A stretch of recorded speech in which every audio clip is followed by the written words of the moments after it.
Elle est en soubrette, elle me fait des petits plats sympathiques, je vois. Oh, pardon. J'arrête, ça filme. Faut qu'on vous présente Rhinoshield, on vous en a jamais parlé. Parce que Rhinoshield, ils font quoi? Ils font les meilleures coques de téléphone du marché. Ah, c'est le nouvel emballage? Ouais. Y a pas de plastique. Ah bah non, y a pas de plastique. Tu peux le recycler à 100%. C'est le nouvel emballage. Oui, mais tu l'as déjà dit. Wow! Hey, on en arrive à la nouveauté ou pas? Oui, sors la tienne. Allez, merci. Ça, les enfants, ça s'appelle le grip.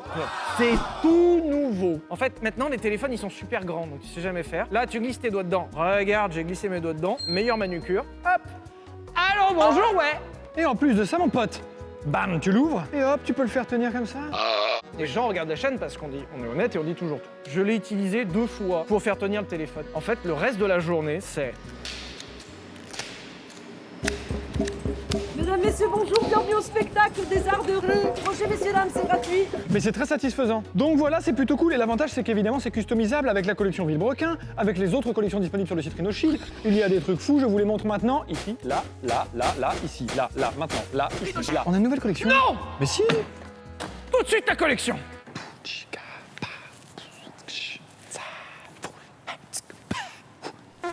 C'est notre vie, ça. Et attention, sur Rhinoshield, c'est les Boxing Days. Profitez-en, car avec le code Villebrequin, vous avez encore 15% sur tout le site Rhinoshield.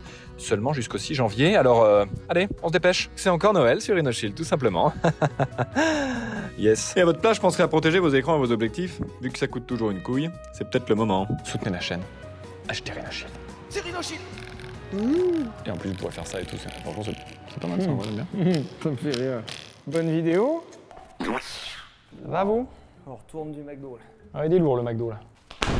Pas mal, hein? Putain, donc l'intro où tu voulais burner se transforme en ça. Pas mal, hein? Oui, je voulais burner, mais... Tout le monde a envie de le voir. Mais moi aussi. Mais j'ai peur. Si je me viande. Bah, ce sera drôle. Tu te mets là, il y a du bon dégagement devant là. Tu mets mettre les casque, gants, genouillère, Je vais coudière. mettre les gants. Cet homme va séduire les femmes de sa région. C'est mon premier bird. Family Drive. Ah, bah tu vois, il y a déjà les flics. La brigade pensait en avoir fini avec les fous du volant. Ok. Mais oui, impeccable. Il y avait rien, là? Si, si, ça a commencé. Ah bon? Pourquoi il se tient pas? Je sais pas. C'est bon. Alors, tu vois, par exemple, c'est typiquement le seuil, pardon. Je voulais mettre l'alarme qui est enregistrée dessus des flics. Et en fait, t'as enregistré par-dessus quand t'étais arraché pendant le tournage. Non, c'est moi bourré. Previously on Villebrequin. Seulement à 0,6. Allez, donne-moi ça. Tu vois, par exemple, c'est typique. Typiquement le seuil. Mais je commence à être Un peu rigolo. Ah oui, Ah. je crois que je l'ai. Arrête, stop. Eh, je t'ai pas fait une belle baguette française, là? C'est une tradition ça. Je t'ai fait un petit beurre. Il était comment? Arrête. Arrête. Tu lui parles comme à ton chien. Il était comment? Bah bizarre puisqu'il a pas du tout resté sur place. Mais oui, mais il avance. Pourtant, j'ai bizarre, pas traqué, ouais. hein. Bon, il a un petit peu burné. Ah bah oui, il y a des bonnes burnes là. Bon, alors, aujourd'hui, on va vous parler déjà, des véhicules les plus fiables. Je tremble vraiment, quoi. Genre, j'ai vraiment eu peur d'arriver par terre. T'as fait peur, hein? Je suis fragile. Je suis pas fait pour faire ça, d'accord? Non, mais par contre, faut que ça arrête de... Mais ça, c'est le on-off. Merci de ne pas l'arrêter toutes les 2 secondes. Eh ben, super, maintenant il marche plus. Ah, si je mets rec. Et là, oh putain. Bon bah, bon début de vidéo en tout cas.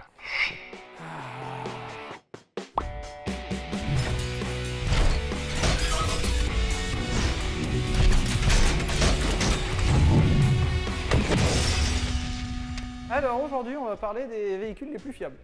On sait que c'est le genre de truc que vous voulez voir, vous voulez savoir, est-ce que votre voiture est dans les plus fiables ou pas? Parce qu'on verra que souvent, voiture fiable rime souvent toujours avec les mêmes trucs, globalement. On a déjà fait un épisode des moins fiables, qui est par ici, qui vous indique littéralement l'opposé de ce qu'on va faire là. Donc si vous l'avez déjà vu, vous regardez quand même et vous laissez le pouce bleu, vous abonnez. Sinon, vous allez sur la boutique pour acheter notre merch. Et il est super, et il y a une nouvelle collection incroyable. Je l'aime bien, lui. Je l'adore celui-là. Le gris est très bien aussi. Le noir avec la petite poche en multiplat est super. J'adore. Le reste, c'est à chier. Ils sont tous bien. Alors on va parler des véhicules les plus fiables. Dans ce guide-là, nous n'allons pas parler de modèles en particulier. On va plutôt parler de marques.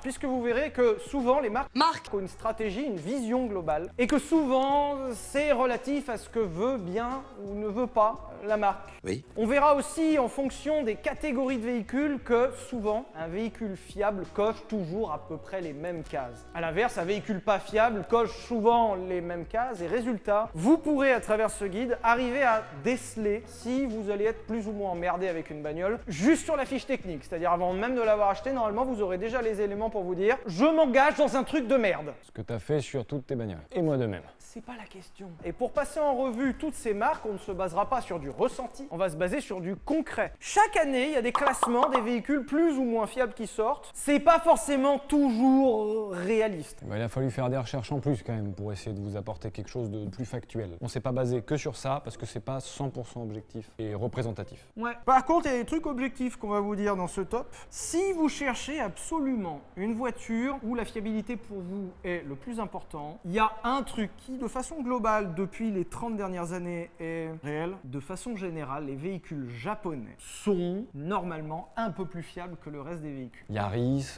Prius, tous ces trucs sont incroyablement fiables. Les Japonais ont une conception de la bagnole bien particulière. D'ailleurs, on avait fait un épisode là-dessus, justement, mais on n'avait pas forcément abordé ce point. Le Japon est une nation majeure en termes de bagnole et également en termes de moto. Ils ont beaucoup de marques de moto. Le résultat est le même. Ils ont des conditions très particulières en termes de climat au Japon et des conditions en termes de géographie très particulières. C'est-à-dire que ça grimpe fort au Japon. Ça fait très froid, très chaud, très humide, parfois très sec. Donc c'est des véhicules qui, de façon générale, sont soumis à de fortes contraintes. Les Japonais ont aussi fait perdurer une espèce de tradition où pendant longtemps le Japon était un pays plutôt fermé. Un pays qui avait assez peu de contact avec les voisins et quand ils en avaient, c'était pour se taper dessus. Donc ils ont appris à faire des choses rationnelles. Ils ont appris à faire des choses bien faites. Ils ont appris à faire des choses qui marchent. Ça a d'abord commencé dans les années 50, 60 et 70 avec une industrie de la moto qui a été extrêmement florissante et qui a trouvé un véritable écho aux États-Unis puisque, totalement à l'inverse, les États-Unis, bah voilà, c'était l'opposé du Japon. Pays de la consommation, c'est-à-dire que si ça pète, je rachète en fait, je m'en fous. Je peux avoir autant que je veux. Et pays où, globalement, niveau communication avec les voisins, c'était ça. C'est-à-dire que c'était encore et toujours peut-être le pays le plus ouvert en termes de commerce. C'est-à-dire que ça va, ils sont pas isolés, les États-Unis, contrairement au Japon. C'est pour ça que les Japonais ont commencé dans l'industrie de la moto à faire des motos extrêmement fiables, extrêmement robustes. Et c'était même le critère numéro 1. Et en vrai, la tendance qui s'en sort, c'est que globalement en Europe, c'est pas ce qui prime. Dans les très grandes lignes. On est très bon en cuisine. On est très bon pour faire des belles autobahnes où faut aller vite. C'est vrai. Mais on s'en fout, je suis arrivé le premier. On est quand même un sacré continent de cons quand on réfléchit bien. Même si quand j'arrive, faut que je change tout, faut que j'arrive avant les autres. Ce qui fait que les Japonais ont une interprétation particulière de la bagnole, je vous explique. L'idée, nous, en Europe ou aux États-Unis, on fonctionne par génération de véhicules. On se casse le cul, on te pond un véhicule, et globalement dans sa vie, il va avoir un restylage au milieu et après on change. Le Japon, ça n'a rien à voir, c'est par millésime. C'est-à-dire que littéralement, si on prend en très bon exemple la Nissan GT-R 35,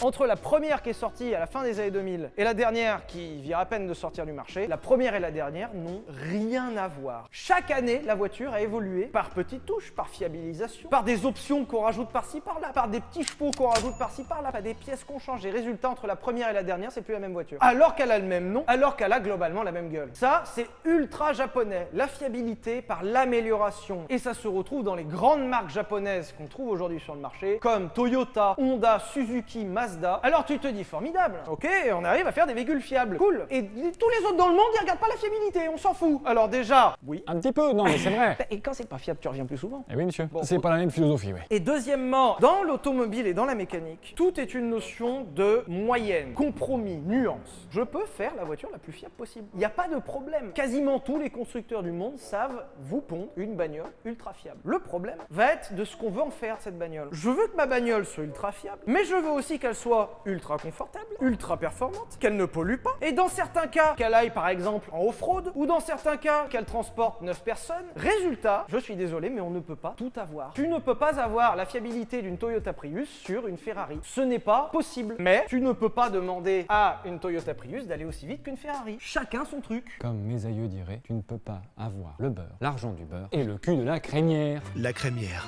Chez Toyota, ils ont choisi le cul de la crémière. Toi, c'est ce que tu préfères? Parce que c'est pas ce que tu préfères peut-être. Le beurre, c'est super, hein. Par contre, le cul de la crémière, ça marche toujours, hein? J'aurais pensé à l'argent du beurre d'abord. Peut-être un peu l'argent du beurre aussi. Avec l'argent du beurre, tu peux t'acheter le beurre et le cul de la crémière. Oh putain. Allez, Donc, waouh, je peux. J'ai l'argent du beurre. Mais- Maman, je possède l'argent du beurre. Prenons une Toyota Prius. Le moteur qu'on trouve dans une Toyota Prius d'aujourd'hui est un moteur qui, je suis désolé, honnêtement sur le papier, est à chier. On est sur un petit moteur atmosphérique essence qui sort un rendement abominable. Il est très beau celui-là. Abonnez-vous. Bien joué. Quand tu prends la logique japonaise, qui se centre vraiment sur des points très précis, quitte à en sacrifier d'autres, bah finalement la fiche qui rend est très bonne. Exemple, une Prius, on s'en fout globalement de la performance. Et ça marche suffisamment pour un usage quotidien. L'autoroute, 130, il n'y a pas besoin de plus. Ce qu'on veut, c'est qu'elle consomme le moins possible, qu'elle soit le plus souvent du temps en hybride, et ce moteur-là, en soi seul, est à chier. Mais pour seconder un moteur électrique dans une voiture hybride, bah, c'est pas mal. Parce qu'en plus de ça, globalement Toyota, ça fait quasiment 30 ans qu'ils bossent sur l'hybride. Le système n'a pas été révolutionné, hein, mais il a été tellement perfectionné qu'aujourd'hui, oui, Toyota est capable de sortir un système hybride impeccablement fiable. Typiquement, ce n'est pas chez un constructeur japonais qu'on va trouver des innovations à 4 turbos sur une voiture, puisque ça fait potentiellement 4 fois plus de problèmes, et typiquement leur réponse à ça, eh ben ils te sortent une voiture hybride avec un tout petit moteur Atmo. D'ailleurs, la voiture japonaise la plus performante du Japon, mais aussi pendant un temps la plus performante du monde, c'est probablement la voiture japonaise la moins fiable qui ait existé. La GTR 35, c'était des rendements de fou, 3,5 litres de cylindrée pour déjà 500 chevaux, autant dire que ça commence à bombarder fort. Un système 4 roues motrices ultra révolutionnaire quand il est sorti avec du torque vectoring, un système électronique dans tous les sens de l'enfer, un système biturbo dans tous les sens de l'enfer. Résultat, une GTR 35, pour ceux qui en possèdent pourront confirmer, c'est une voiture qui demande un soin vraiment particulier pour fonctionner de façon correcte. Et dans l'absolu, oui, ils ont voulu chercher de la perf, oui, ils ont voulu chercher de la révolution, et c'est vrai que quand elle est arrivée, la GTR 35, elle a ruiné le game, hein.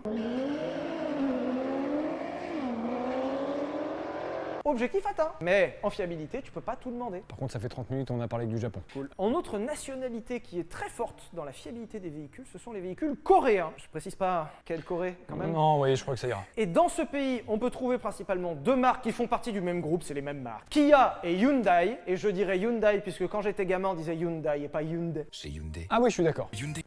Tout le monde dit Hyundai encore.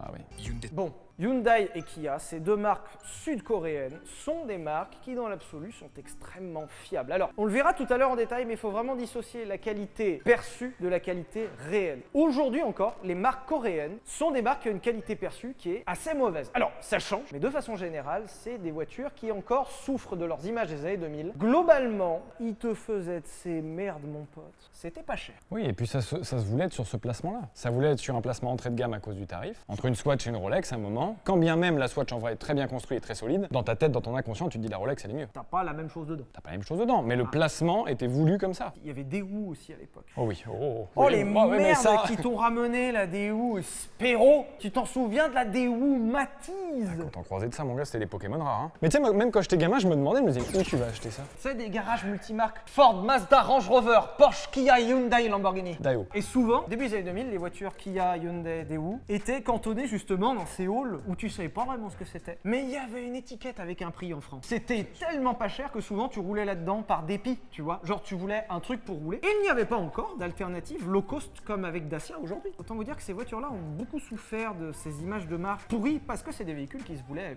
pourris exprès. Non mais oui, il y a un truc. Oui, j'ai vu bouger dans le... Il a fait un bruit de rongeur là. Faut qu'on lui ouvre le sac. Je suis sûr qu'il n'y a rien dedans, frère. ça fait du bruit quand même. Elle est là, elle est là. Oh merde, Elle vient de partir. Elle vient de partir. La pute, elle était là. Ah oui, je viens de l'envoyer. Elle est là. On n'est pas fous, putain. Putain, ouais, on n'était pas dingo. La souris, elle était là, elle est passée. Non. Mais il était pas dans le sac, hein. Si, elle est sortie par le trou là où il y a le sopalin. Ah, donc il a rongé le trou. Ouais. Je crois qu'il est là. Sous cette... Mais il doit avoir soif, le bébou. Je vais lui donner à boire. Attends, on va mettre en place un piège à base d'eau. Non, faut mettre de la bouffe, frère. Mais j'ai pas de bouffe.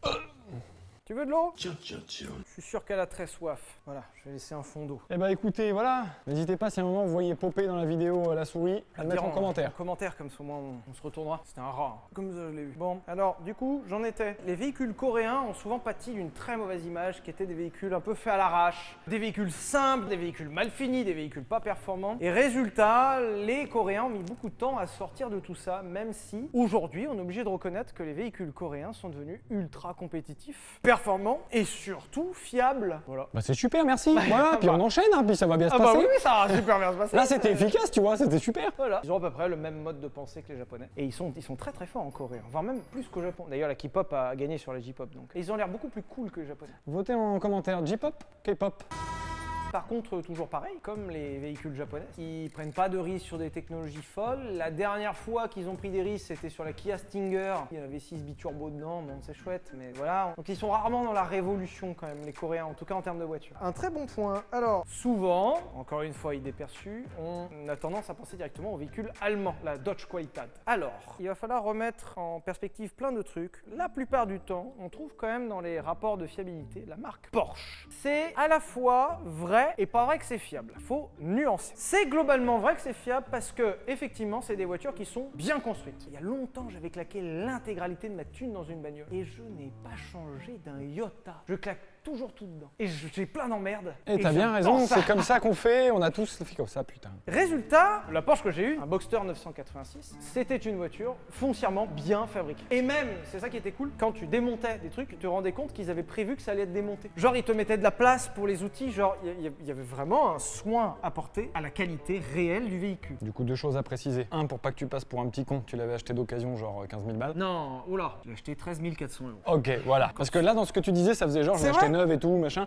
Non, hein, d'accord. Et quand tu vois les prix que ça vaut maintenant, ça vaut plus de 10 000 € de plus. Et je l'avais vendu quasiment 18, un an plus tard. Et c'était quand la cote commençait à remonter. J'ai fait incroyable, j'ai gagné de l'argent en roulant en Porsche. Et du coup, deuxième petite chose que je précise, qu'un constructeur prévoit que tu vas démonter des pièces, c'est vraiment très rare. Souvent, tout ce qui est tableau de bord, tout ça machin, quand tu essaies de le démonter, c'est un aller pas un retour. Hein. Tu le démontes, tu casses 3 pattes, plus jamais ça se refixe, ou alors c'est pas droit quand c'est refixé. C'est à chier. Tu vois ton dressing Ikea? Voilà, tu l'as monté une fois dans ta chambre, ça tient bien. Le jour où il faut déménager, Soit tu le laisses monter, mais tu le fracasses, soit tu le démontes en te disant je vais faire ça propre et je vais pouvoir le remonter chez moi, et ça tient plus jamais. C'est pareil. Et d'ailleurs, on peut peut-être passer sur Volvo du coup. non. Eh ben ça marche. Non, Volvo, c'est pas fiable. Oui, mais au début ça l'était. Parce que là tout le monde va se retourner dans leur tombe alors qu'ils sont même pas dans une tombe. Et ils vont dire mais Volvo t'es super fiable, pourquoi il y en a pas dans le top des voitures les plus fiables? On va faire des fractures du seum là. Le multiplat il était rouge. Eh oui, il fait mal celle-là. Ah oui, celle-là elle est dure. Hein? Putain, le multiplay, elle va faire 1200 chevaux, c'est ça qui compte. Le porture là. Et les scrims. Dépêche-toi, Zoro! C'est pas Zorro, c'est Gifleman. T'as vu le revers? Revers patriarcal. C'est une sorte de Huracan bien plus rapide. Et là, tu vois, tu discutes. Oui, mais en effet, l'autre. Mais ça t'arrive souvent de devoir agresser quelqu'un pendant que tu discutes? Ouais.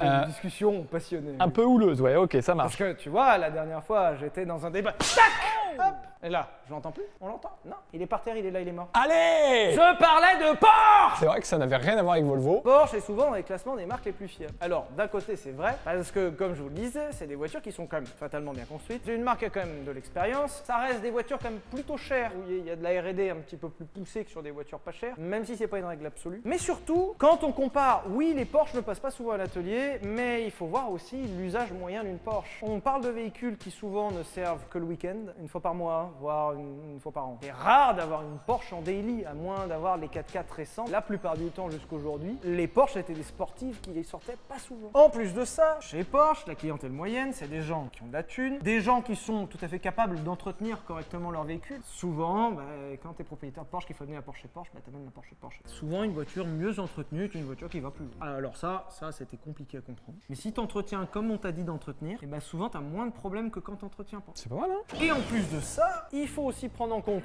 une chose, dans les classements de fiabilité, ils prennent très souvent en compte le nombre de retours à l'atelier chez le constructeur. Et souvent, ils prennent en compte les garanties. Porsche, il faut reconnaître que sur ces 2 points, ils sont bons pour les classements. Déjà, les garanties, aujourd'hui, maintenant, ils ont une tendance à les prendre avant même que ça arrive. Donc, il y a rarement de rappel de garantie ou de choses comme ça. Mais ça, c'est commun à toutes les marques un petit peu haut de gamme. Et deuxièmement, les clients Porsche ne vont pas chez Porsche. Alors ça, c'est terrible à comprendre, mais quand tu vois les prix chez Porsche, tu vas pas chez Porsche. Porsche. Tu vas souvent chez des spécialistes, chez des gens qui sont reconnus pour leur expertise Porsche, mais tu vas pas forcément chez Porsche. Ce qui fait que quand tu mixes le tout entre l'usage des voitures, le surentretien des voitures par rapport aux autres marques, les clients soigneux, et puis au fond que c'est des véhicules plutôt fiables par rapport à ce que c'est, et ben ça donne que c'est toujours dans le top du classement. Mais ça ne veut pas dire que malgré tout c'est quand même ultra fiable dans le sens où si t'en as la même utilisation de la même façon qu'une autre voiture qui n'a rien à voir, On aura les mêmes problèmes que d'autres voitures. allez ensuite. Ensuite, il y avait certains véhicules américains. Tu peux dire Volvo vite fait? Mais c'est pas fiable. Maintenant c'est pas fiable mais avant ça l'était. Tu fais un micro Laïus dessus? Un Laïus. Ah ben justement, très bon exemple. Je vous disais tout à l'heure de ne pas vous fier à la qualité perçue. Et littéralement, dans les marques avec une qualité perçue exceptionnelle, on trouve des marques par exemple comme Volvo, qui dans les années 90 avait une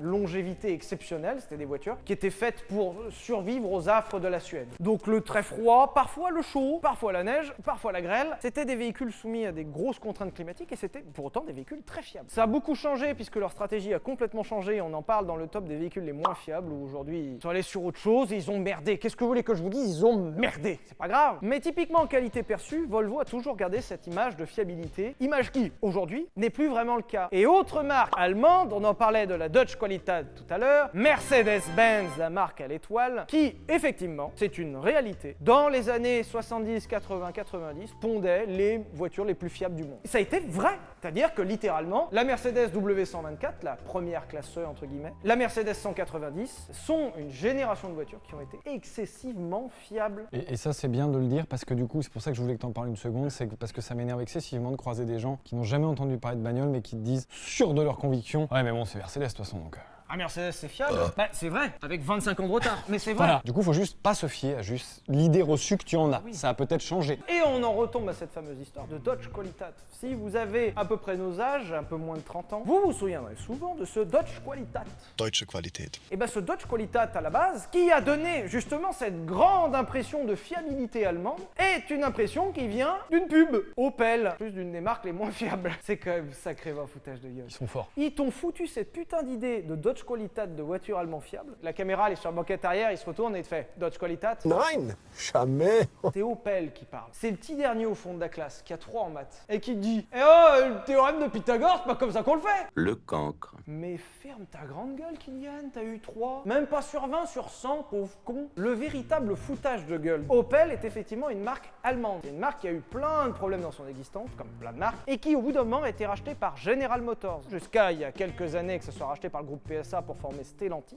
Opel était une propriété des Américains. Donc, les Opel qu'on avait chez nous, déjà, en Grande-Bretagne étaient vendus sous la marque Vauxhall, en Australie étaient vendus sous la marque Holden, aux États-Unis c'était vendu sous la marque Chevrolet, sous la marque Saturn, et chez nous c'était vendu sous la marque Opel. Pourquoi? Parce que les voitures allemandes étaient les voitures qui avaient l'image de fiabilité la meilleure, notamment à cause de Mercedes et de BM, un petit cousin juste en face. Bah non, en fait la voiture c'est une voiture américaine. Genre littéralement le premier Opel Zafira, c'est principalement une voiture américaine. C'est un moteur américain, c'est une boîte américaine, c'est une base américaine, c'est une voiture américaine. Ils te vendaient ça sans honte en Deutsche Qualität. Y a rien d'ingénieré en Allemagne. Tu te fous de ma gueule, Helmut. Tu te fous de ma gueule. Et littéralement, à force de matraquer en termes de pub, Opel, qui était une marque qui vendait des voitures américaines, bah t'as foutu dans le crâne que la Deutsche Qualität c'est fiable. Non. Le foutage de gueule est allé jusqu'au bout, par exemple à la fin des années 2000 avec l'Opel Ampera. Excellent concept d'ailleurs de voiture électrique avec un moteur thermique à l'intérieur juste pour recharger le moteur électrique, qui est littéralement une Chevrolet Volt rebadgée. Deutsche Qualität. Deutsche Qualität. Ne vous fiez pas à ces idées perçues. Mercedes a eu un âge d'or en termes de fiabilité. Âge d'or qui est parti alors très vite au début des années 2000, notamment avec cette classe E, la W211, qui a été d'une fiabilité, mais en vrai, ça c'était l'horreur une W211. Alors oui, certains blocs moteurs de la gamme étaient indestructibles parce que c'était des anciens moteurs. Oui, il y a plein de gens qui ont eu de chance et qui n'ont jamais eu rien eu. La plupart du temps quand même, c'était une horreur cette bagnole. Et la classe S de l'époque, la 220. La bagnole, elle est incroyable. Pour le prix d'une Clio 3 bornée, c'est une classe S somptueuse. C'est de la merde. C'est juste parce que ça marche pas. Ah bah tiens, on parlait des voitures anciennes. Je voulais m'arrêter sur un truc avant de conclure sur comment on choisit une voiture fiable. Beaucoup de gens disent les voitures anciennes étaient vachement plus fiables que les voitures d'aujourd'hui. Oui, mais les vieilles voitures, il y a que ça de vrai et tout machin. Effectivement, j'ai moi-même eu une ZX 1.9D, elle était immortelle cette putain de bagnole. Mon père a eu une 405 GRD Turbo avec le 1.9 TD qui est morte juste avant ses 500 000 km. Ma ZX qui avait quasiment atteint les 400 000. Effectivement, les voitures de l'époque avaient une tendance à être très solides. Mais c'est pas parce que c'était mieux fait avant. C'est pas parce qu'aujourd'hui on essaye de te dire obsolescence programmée, ça tient 2 ans et tu reviens au garage. Faut le voir de façon bien plus large. Il y a un truc qui est tout simple, qui fait que les voitures anciennes étaient de façon générale plus solides. Il n'y avait rien dedans. Ça relie exactement ce qu'on disait dans la vidéo sur les voitures les moins fiables. C'est qu'en fait, tout simplement, plus tu mets de choses, plus il y a de possibilités qui t'arrivent des emmerdes. Et vu qu'il y avait rien dans les voitures d'avant, entre guillemets, bah forcément, t'avais moins d'emmerdes, en fait, tout simplement. T'imagines qu'une voiture moderne haut de gamme possède entre 40 et 50 000 pièces. Si tu comptes tout, tu détailles tout, tu mets tout par terre, il y a 40 à 50 000 pièces. Une 205 était autour des 15 000 pièces. Il y a littéralement 3 fois moins de pièces dans une vieille voiture que dans une voiture haut de gamme moderne. Donc tu as, statistiquement parlant, 3 fois moins de chances d'avoir un problème. Donc c'est pas tout à fait faux, hein. C'est juste qu'il faut comparer ce qui est comparable, et en l'occurrence là ça ne l'est pas du tout. Les exigences ont augmenté, les besoins de confort, d'options, de sécurité ont augmenté, de performance évidemment, les normes, et du coup forcément à un moment... Parce qu'aujourd'hui tu peux pas te permettre de sortir une voiture sans airbag. C'est impossible, c'est interdit. Catalyseur, filtre à particules, la sécurité passive qu'on voit pas, c'est-à-dire qu'il y a des barres quand même pour absorber les chocs au cas où, qui fait que par exemple dans une 205 à l'époque tu tapais, t'avais 3 chances sur 4 de crever.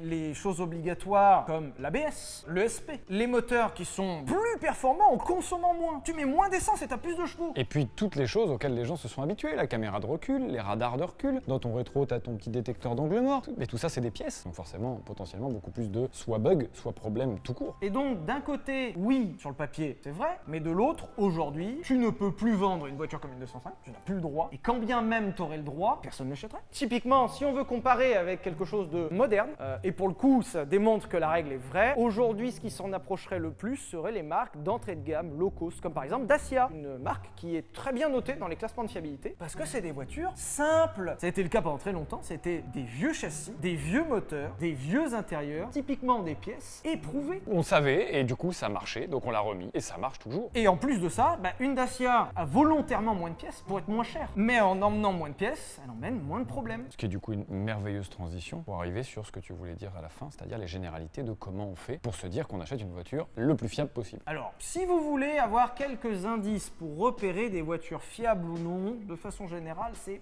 finalement assez simple. De façon générale, privilégier des voitures simples. C'est débile, mais il y a tellement de gens qui oublient. Plus tu veux d'options, plus tu veux que tes sièges soient massants, chauffants, ventilés, que t'aies l'Apple CarPlay, que t'aies l'affichage tête haute, plus t'as de potentiels problèmes. Et des problèmes super chiants. C'est tout. Voilà, ça déjà c'est une règle de base. De même, moins la voiture est capable, moins vous serez emmerdé. Par exemple, si vous prenez 2 voitures équivalentes. Une classe A et la classe A 45 AMG. C'est évident que la 45 AMG va être moins fiable. Mais pas en te disant, oui, mais la 45 AMG, elle va plus vite, donc elle est moins fiable. C'est un ensemble de choses. Typiquement, ne serait-ce qu'au niveau de la transmission. Une classe A normale, c'est une traction. Une classe A 45 AMG, c'est une 4 roues motrices. Moins de pièces. Moins d'entretien, moins de problèmes. Alors certes, moins capable, mais moins d'emmerde. Alors ça, c'est assez évident, mais le moteur de ces 2 voitures n'ont rien à voir. Le moteur de la 45 AMG va être bien plus sollicité qu'un moteur de classe A normale. Et ça fait un écho à une autre chose, de façon générale. La fiabilité des voitures est aussi beaucoup relative à l'usage qui en est fait. L'acheteur moyen d'un 45 AMG va l'acheter son pied droit, alors fait entre 50 et 75 kg. Le pied, hein, uniquement le pied, pas l'acheteur. Et il te matraque l'accélérateur parce qu'elle est faite pour ça, la voiture. Enfin, en tout cas, elle est vendue en se disant être faite pour ça. Sauf que forcément, tout ça, les gens se disent « Ouais, mais j'ai pris une A45, je l'ai payé plus cher, donc c'est plus solide. » Non. Parce que typiquement, le moteur va en prendre plus, ça c'est évident, mais il y aura par exemple les périphériques, comme les turbos, les injecteurs, les pompes. C'est des pièces déjà plus performantes, donc parfois plus fragiles, donc soumis à de plus grosses contraintes et qui cassent souvent. Si tu prends en compte les autres consommables, les pneus, les freins, les amortisseurs, tout ça, ça y tire dessus parce que la voiture elle va plus vite. Donc tu as plein de sources potentielles. Donc de façon générale, ce qu'on vous dit, c'est que la non-fiabilité d'une voiture est souvent relative à une certaine logique quand même. Dans cette même logique, la performance. Plus vous allez chercher sur de la voiture performante, moins elle va être fiable. C'est globalement de la logique. Si on suit cette sphère-là, vraiment c'est de la logique. Maintenant, vous vous dites ouais, mais du coup, ça veut dire que je peux m'acheter qu'une Twingo? Non, achète-toi ce que tu veux, mais si tu veux vraiment un truc désespérément fiable, effectivement, si achète tu une prends, japonaise. Allez. Oui, voilà, en fait, tout simplement. Prends une Yaris ou une Prius, ça sera super. Dans tout ça, c'est de la logique, mais on vous le dit quand même. S'il y a un entretien qui est préconisé sur les voitures, c'est pas pour rien. L'entretien reste fortement corrélé à la fiabilité de la bagnole. D'autre façon générale, lorsque les ingénieurs sortent un véhicule, il est assez évident que c'est dans cette configuration qui sera le plus fiable. C'est-à-dire que quand tu commences à le modifier, fatalement, modifier une bagnole la rendra moins fiable quoi qu'il arrive. Peut-être pas de beaucoup, peut-être un tout petit peu moins. Si vous commencez à modifier des trucs sur une bagnole, vous savez que vous vous engagez dans moins de fiabilité. Il n'y a rien à faire, c'est comme ça. C'est comme dans un restaurant, quand le chef t'apporte ton plat, Et qu'il a mis 7 sauces, ne mets pas du ketchup à la place. ah bah tu peux, mais si c'est moins bon, faut pas être étonné quoi. De façon générale, gardez en tête tous ces éléments. Pour une fois qu'on généralise, visez plutôt aux japonais, aux coréens, voir les marques un peu haut de gamme japonaises, Lexus. Il y a Genesis, mais on n'a pas chez nous. Et il y avait... Salope. Ah, t'aimes ça? Ah! Ah! Ah! Il y avait Acura, mais qui est pas chez nous. Ah! Il y en avait une autre. C'est pas grave, hein? Si. Non. Si. C'était super cool de nous regarder. Quand ça lui reviendra, il vous dira. J'espère que vous avez aimé cette vidéo. Ouais. N'hésitez pas à vous abonner à notre Instagram @vbrequin, à cette chaîne, parce qu'on va sortir d'autres vidéos super cool. Et puis, ouais. Si vous avez des questions, n'hésitez pas à les laisser en commentaire. Si vous avez des suggestions à dire, bah moi je trouve que celle-là elle est super fiable, et à nous mettre un Touareg W12 derrière, allez-y. Et n'oubliez pas de ne pas nous contredire, puisqu'on est vraiment bien placé en termes de fiabilité pour parler. Ouais. C'est vrai que dans tout ce que je viens de conseiller, il n'y a aucun véhicule qu'on a eu, possédé ou possédé. Mais du coup, on a toujours eu des problèmes, donc c'est logique. C'était super chouette en tout cas. Merci à vous. Ciao.